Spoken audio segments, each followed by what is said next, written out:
इन्हीं खबरों के साथ आगे बढ़ रहे हैं। अब बात कर लेते हैं दिल्ली की। हवा की गुणवत्ता में बिल्कुल भी सुधार नहीं देखा जा रहा है। दिल्ली में बहुत खराब श्रेणी में पहुंचा एक्यूआई का लेवल। एम्स के आसपास 378 पहुंचा एक्यूआई का स्तर। इधर जवाहरलाल नेहरू स्टेडियम के आसपास 310 दर्ज किया गया एक्यूआई। हरियाणा के भी कई शहरों में प्रदूषण का कहर जारी है। जींद में 388 तो बहादुरगढ़ में 339 पहुंचा एक्यूआई का स्तर। लोगों को सांस लेने में दिक्कत हो रही है।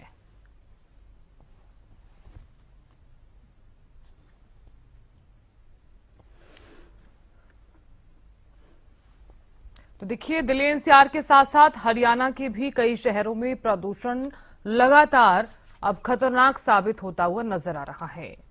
जानकारी ले लेते हैं हरियाणा के कई इलाकों में फिलहाल क्या कुछ स्थिति बनी हुई है। हमारे साथ ज्यादा जानकारी के लिए गगन जुड़ गए हैं और इसी के साथ ही करनाल से महेंद्र सिंह जुड़ गए हैं। सबसे पहले महेंद्र सिंह, आपका रुख करना चाहूंगी मैं, क्योंकि देखिए प्रदूषण जो है वो लगातार बढ़ता हुआ नजर आ रहा है। खतरनाक स्थिति फिलहाल बनी हुई है। आज का एक्यूआई करनाल में कितना बना हुआ है और फिलहाल क्या कुछ स्थिति वहां पर? बिल्कुल साधना, आप बिल्कुल ठीक कह रहे हैं कि जिस तरह से प्रदूषण का जो स्तर बना हुआ है वो कहीं ना कहीं लोगों के लिए बेहद खतरनाक है। करनाल जिले के एक्यूआई लेवल की बात करूं तो अभी भी करनाल जिले का एक्यूआई 200 पार है। आज का जो सुबह का जो एक्यूआई लेवल दर्ज किया गया है वो 225 है। हालांकि शाम के समय एक्यूआई लेवल में और ज्यादा बढ़ोतरी होती है, क्योंकि जिस तरह से फसल अवशेषों में आग लगाने की कई घटनाएं अब सामने आई हैं कि किसान जो है फसल कटाई के बाद अब जो धान के अवशेष हैं उनमें आग लगा रहे हैं। ऐसे में शाम के समय और रात के समय जो एक्यूआई लेवल अचानक से बहुत ज्यादा बढ़ता है, तो कहीं ना कहीं बेहद कहीं खतरनाक स्थिति है और राहत भी मिलती हुई कोई दिखाई नहीं दे रही। क्योंकि जिस तरह से हम लगातार जिक्र कर रहे हैं पोल्यूशन के स्तर का, तो कोई भी दिन ऐसा नहीं है कि जब लोगों को एक हेल्दी वातावरण मिला हो सांस लेने के लिए, ऐसी स्थिति दिखाई नहीं दी। करनाल जिले की मैं बात कर रहा हूं तो यहाँ एक्यूआई लेवल बीते एक महीने से 200 से पार ही है। कभी कभी ये 300 के पार भी गए हैं, लेकिन 200 से कम आने का नाम नहीं ले रहे। हालांकि प्रशासन कहें या विभाग कहें, प्रदूषण नियंत्रण बोर्ड कहें, वो तमाम दावे कर रहा है कि प्रदूषण के स्तर को कम करने के लिए उनकी तरफ से कुछ कदम उठाए गए हैं। लेकिन यदि हम बात करें असर की, तो असर नहीं है। बिल्कुल वही स्थिति है, लगातार वैसे ही हालात बने हुए हैं। और जो सुबह और शाम के समय जो स्मोक की जो चादर होती है वो लोगों को बेहद ज्यादा परेशान कर रही है। इससे लोग काफी परेशान है। सीधे रूप से हम बात करें कि इस समय जो अस्पतालों में जो मरीज पहुंच रहे हैं वो आंखों की एलर्जी के सबसे ज्यादा मरीज है। करनाल के नागरिक अस्पताल की मैं बात करूं तो आईओपीडी में यहाँ 300 से प्लस जो मरीज पहुंच रहे हैं। उसका सीधा और बड़ा कारण यही है कि जो धूल और धुएं के कण वातावरण में है वो सीधे रूप से आंखों को प्रभावित कर रहे हैं। तो आप अंदाजा लगा सकते हैं कि आंखों की ओपीडी इतनी अधिक बढ़ रही है तो फेफड़ों के और दूसरे जो सांस लेने संबंधित बीमारियां जिनको मरीजों के उनके क्या हालात रहे होंगे। जी साधना। बिल्कुल गगन भी लगातार बने हुए। महेंद्र सिंह, आपने सही कहा। चूंकि देखिए फिलहाल अगर देखा जाए तो हालात जो हैं वो इस कदर लगातार खतरनाक साबित हो रहे हैं, क्योंकि लोग काफी ज्यादा बीमार भी पड़ रहे हैं। हालांकि हम आगे भी इस पर बात करेंगे। गगन भी लगातार बने हुए हैं। गगन, देखिए एक्यूआई का जो स्तर है वो लगातार बढ़ता हुआ नजर आ रहा है, कभी अप एंड डाउन भी नजर आते हैं। इस बीच कुरुक्षेत्र में कितना एक्यूआई बना हुआ है, क्या संभावनाएं नजर आ रही हैं कि एक्यूआई जो है वो कुछ हद तक कम हो सकता है?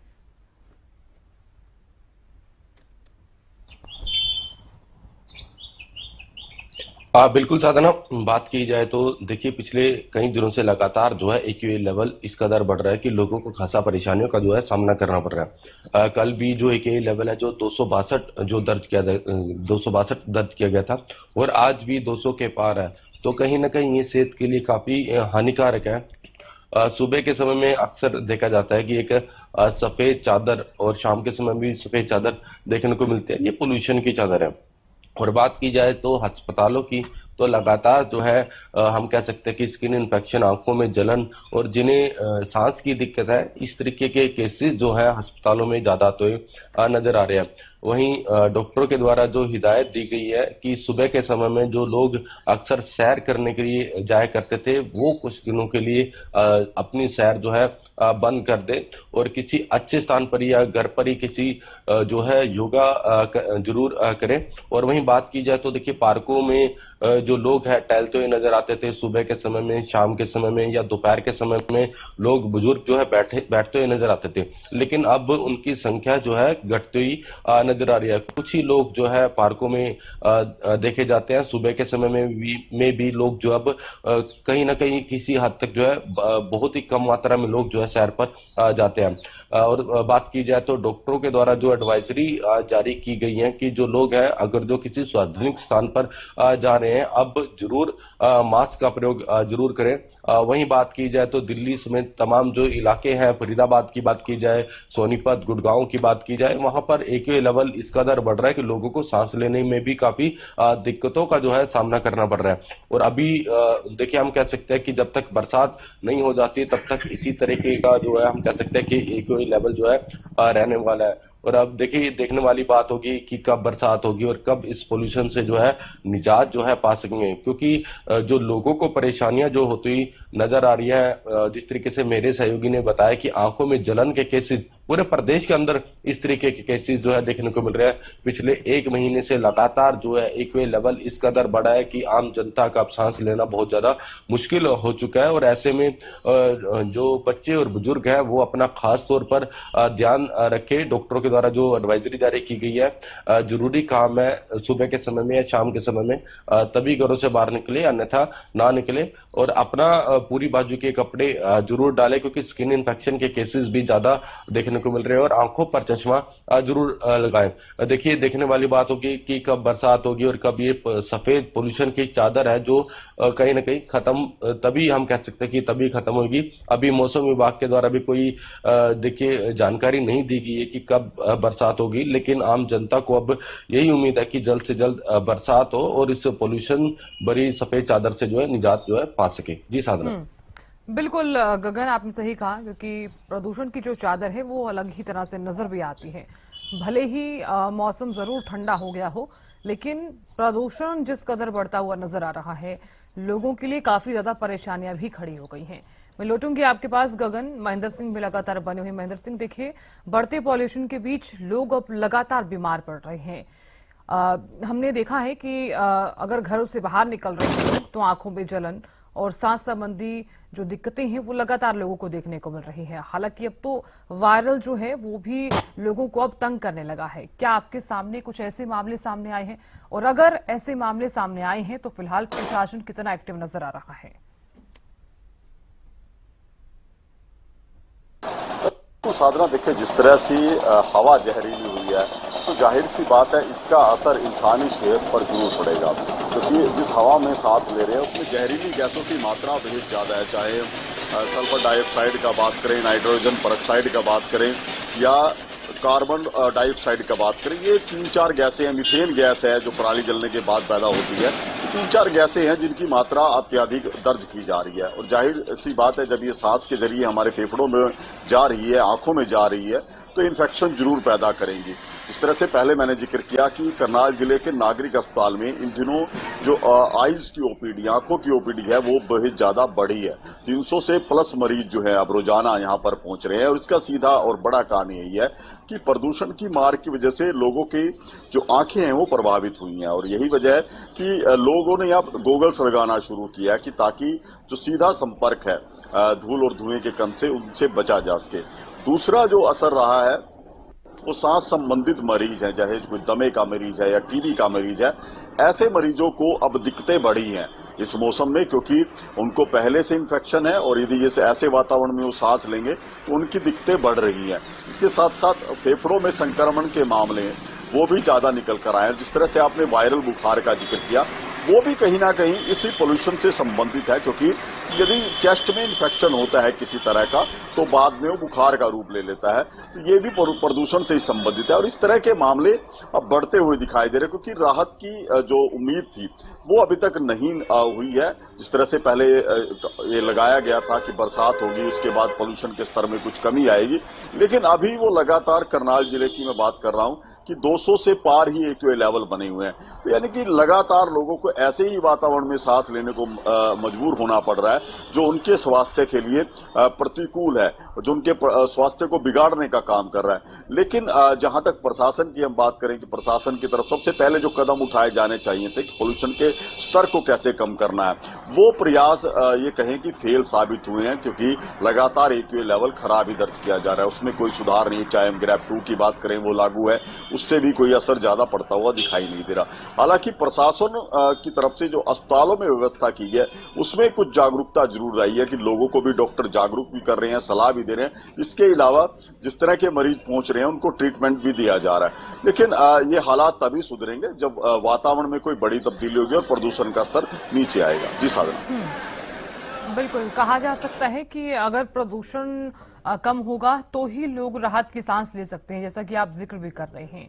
हालांकि कृत्रिम बरसात का भी जरूर कहा जा रहा था कि अगर कृत्रिम बरसात होती है तो कुछ हद तक राहत महसूस जो है वो की जा सकती है, लेकिन जो नेचुरल बरसात है उसके चलते काफी ज्यादा राहत जरूर लोगों को मिलेगी। लेकिन फिलहाल नेचुरल जो बरसात है वो हुई नहीं है, तो देखने वाली बात होगी कि कब तक हम प्रदूषण से राहत जो है महसूस कर सकते हैं। आप बने रहिए हमारे साथ, गगन भी बने हुए। गगन, देखिए, चूंकि देखिए प्रदूषण बढ़ने के कई कारण माने जा रहे हैं, चाहे वो वाहनों का धुआं है, चाहे पराली लगातार किसानों द्वारा जलाई जा रही है। अगर दिन के समय में पराली नहीं जलाई जा रही है तो रात के समय में अभी भी हम देख रहे हैं कि तमाम जो किसान हैं वो पराली जरूर जला रहे हैं। और इसी के साथ ही दिवाली के समय तो जब प्रदूषण लगातार चरम सीमा पर था, आप भी जानते हैं, तो कई कारण जो हैं वो माने जा रहे हैं। और यही वजह है कि अभी भी फिलहाल प्रदूषण जो है, व्हाइट रंग की जो सफेद रंग की जो चादर है वो अलग ही तरह की नजर भी आती है। आपके समक्ष क्या कुछ कारण सामने आए हैं जो पॉल्यूशन इस कदर बढ़ता हुआ नजर आ रहा है, और इस कदर अगर बढ़ता हुआ नजर भी आ रहा है पॉल्यूशन, तो कब तक ये कम हो सकता है, क्या माना जाए?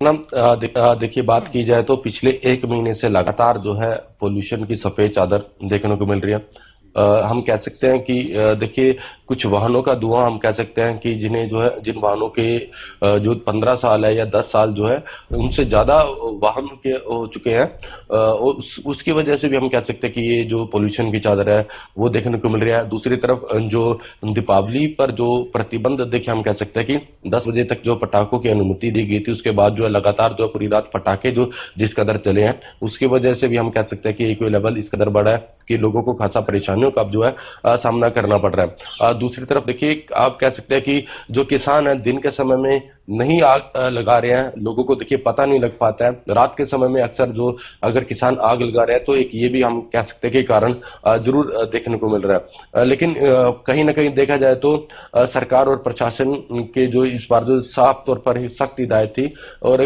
किसानों को समझाया भी गया था, लेकिन कहीं ना कहीं कुछ किसान जो है जरूर अब अपने जो फानों में आग लगाते हुए जरूर दिखाई दे रहा है, जिसकी वजह से हम कह सकते हैं कि पोल्यूशन इस कदर बढ़ रहा है कि अब सांस लेना भी मुश्किल हो चुका है। देखिए, लगातार जो है एक्यूए लेवल इस कदर बढ़ा है कि आम जनता अब बहुत परेशान साफ तौर पर देखने को मिल रही है। लोग जो घरों से बाहर निकल रहे हैं, बुजुर्ग खास तौर पर और बच्चे मास्क लगाकर घूमते हुए नजर आ रहे हैं। देखिए, जो हम कह सकते हैं कि जो डॉक्टरों के द्वारा एडवाइजरी जारी की जाती है, प्रशासन के द्वारा एडवाइजरी जारी की जाती है, उसका पालन आम जनता जरूर करे। दूसरी बात हम ये कहेंगे, इस पोल्यूशन से निजात तभी मिल पाएगी जब नेचुरल बरसात होगी, क्योंकि जो सफेद चादर है वो आसमान में सुबह के समय में और शाम के समय में, ये तो कहीं ना कहीं पोल्यूशन की चादर है, वो बैठ जाएगी और जिससे जो है ताजी सांस हम कह सकते हैं कि आम जनता ले सकेगी। ये देखिए, इसी से नेचुरल बरसात से जो है निजात जो है पा सकेंगे।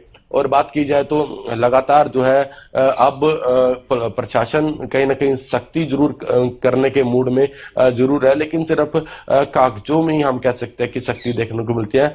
जमीनी स्तर पर ऐसा कोई काम नहीं देखने को मिल रहा है कि कोई अगर जो सख्त एक्शन लिए जाए प्रशासन की तरफ से, तो कहीं ना कहीं इस पोल्यूशन से जो है निजात जो है समय पर ही जो है पा ली जाती है। लेकिन जो प्रशासन के जो दावे हैं वो हर बार जो है कागजों में ही रहते हैं, अन्यथा जो है मुश्किलें अब जो है आम जनता को इसका हम कह सकते हैं कि इस समस्या का जो है सामना करना पड़ रहा है। और जब तक बरसात नहीं हो जाती है तब तक जो है इसी तरीके की सफेद चादर जो है रहने वाली है। जी। बिल्कुल गगन, आप बने रहिए हमारे साथ।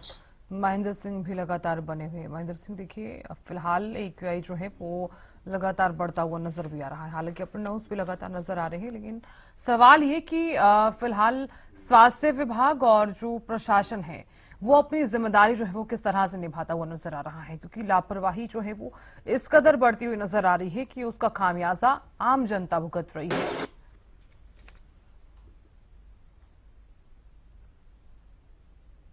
बिल्कुल साधना, देखिए दो पहलू हैं इसके। एक तरफ प्रशासन की तरफ से जो प्रयास किए जाने चाहिए थे पॉल्यूशन के स्तर को कम करने के लिए, वो अभी तक कारगर साबित होते हुए नहीं दिखाई दे रहे। चाहे ग्रेफ 2 लागू किया गया है करनाल जिले में, लेकिन जो AQI लेवल के जो रिकॉर्ड्स बता रहे हैं वो यही बता रहे हैं कि लगातार जो है AQI लेवल 200 के पार बना हुआ है, यानी कि उसमें कोई सुधार देखने को नहीं मिल रहा।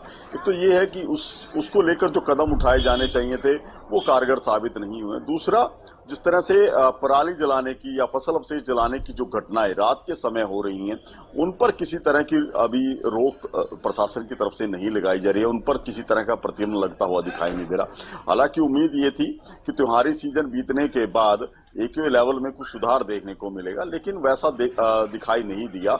AQI लेवल जस के तस बने हुए हैं। दूसरा जो पहलू रहता है कि यदि इस तरह का वातावरण रहता है तो उससे बचाव के लिए क्या कुछ कदम प्रशासन की तरफ से उठाए जाते हैं। हालांकि कोई ये कहें कि पूरे व्यापक स्तर पर कोई एडवाइजरी ऐसी जारी नहीं है कि लोग मास्क लगाएं या किस तरह से पोल्यूशन से बचें। एक सलाह के तौर पर जरूर डॉक्टर लोगों को बता रहे हैं कि ऐसे वातावरण में जो उनको इन्फेक्शन हो रहा है, चाहे वो आंखों का है चाहे वो फेफड़ों का है, उससे किस तरह से बच सकते हैं।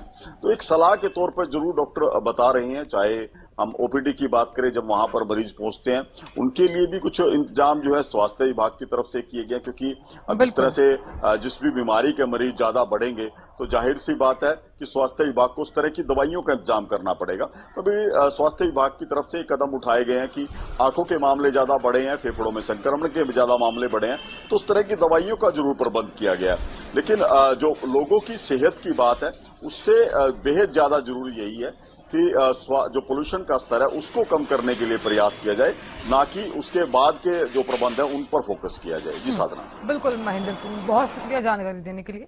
गगन, आपका भी बहुत बहुत शुक्रिया जानकारी देने के लिए। तो हमारे साथ ज्यादा बातचीत करने के लिए health expert doctor Neha Rastogi जुड़ गई है। नेहा जी, बहुत बहुत स्वागत है हरियाणा न्यूज पर। डॉक्टर नेहा, आवाज पहुंच पा रही है? हेलो, नेहा जी, आवाज पहुंच पा रही है? जी जी बिल्कुल बिल्कुल। नेहा जी, बढ़ते पॉल्यूशन के कारण लोगों के लिए अब यहाँ पर सांस लेना काफी ज्यादा मुश्किल हो गया है।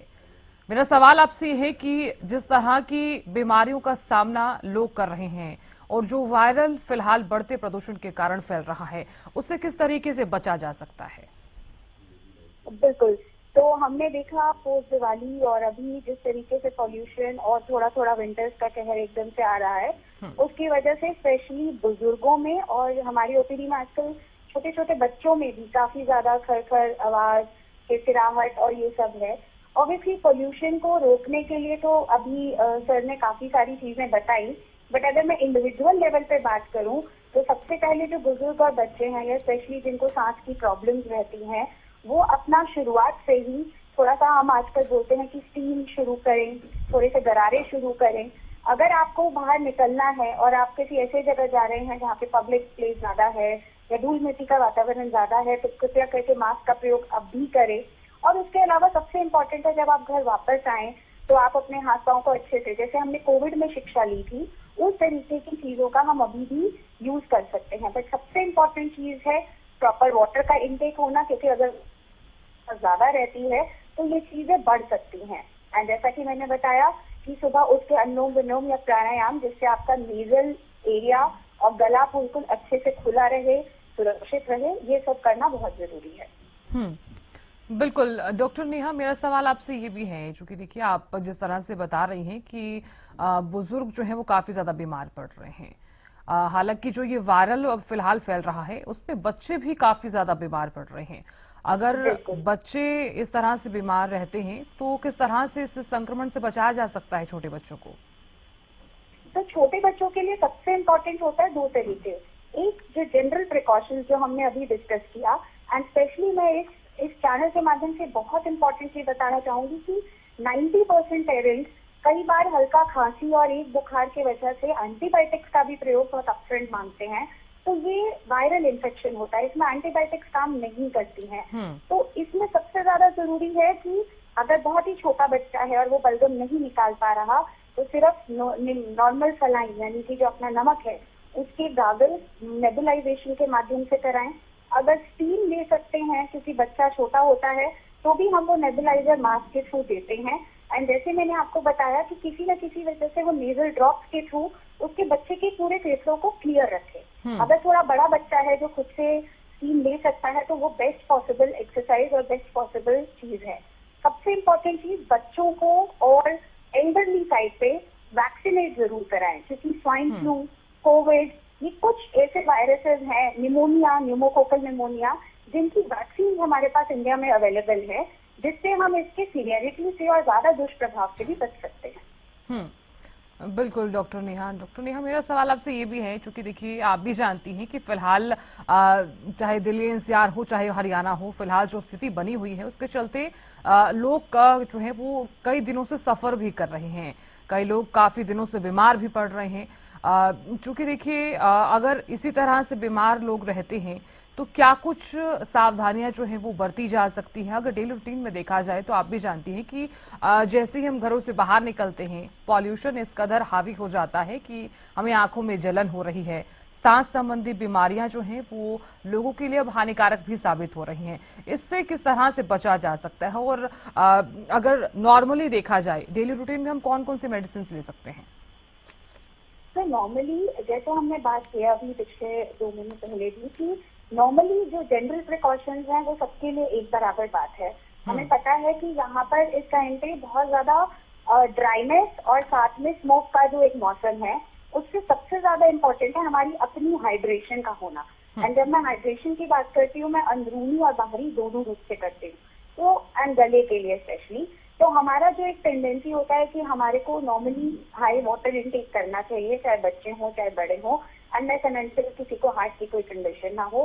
दूसरा जैसे मैंने बताया क्योंकि पॉल्यूशन का लेवल है हम सडनली बाहर जाते हैं, पॉसिबिलिटी ये होती है कि आने के बाद गले में खरखराहट हो या ड्राइनेस हो, तो उस टाइम पे नॉर्मल पानी के गरारे, नॉट इवन नमक के, नॉर्मल पानी के गरारे और स्टीम, अगर किसी को भी हल्का सा वेदर चेंज हो, जब भी किसी को इस तरीके के सिम्टम्स आए तो कृपया करके अपने बाकी के परिजनों से दूरी बनाए रखें। एक तरीके का सेमी आइसोलेशन जैसा एनवायरनमेंट क्रिएट कर सकते हैं क्योंकि घरों में बड़े भी हैं, बुजुर्ग भी हैं, बच्चे भी हैं। तो अगर किसी को इस तरीके के कोई सिम्टम्स आ रहे हैं जैसे गले में खराश, नाक नजला बहना या छोटा बुखार होना, तो ऐसे में आप अपने बाकी के परिजनों से थोड़ा सा दूरी बनाए रखें। अमूमन तौर पे जो नॉर्मल दवाइयाँ होती हैं उसमें एंटी एलर्जिक, डोलो, एक्सओएस पे अगर किसी को बुखार हो, एंड जैसे मैं बार बार का प्रयोग कर रही हूँ स्टीम और गरारे, these 4 are the best medicines। कृपया करके एंटीबायोटिक्स अवॉइड करें। बिल्कुल, बहुत शुक्रिया नेहा जी जानकारी देने के लिए और बातचीत करने के लिए।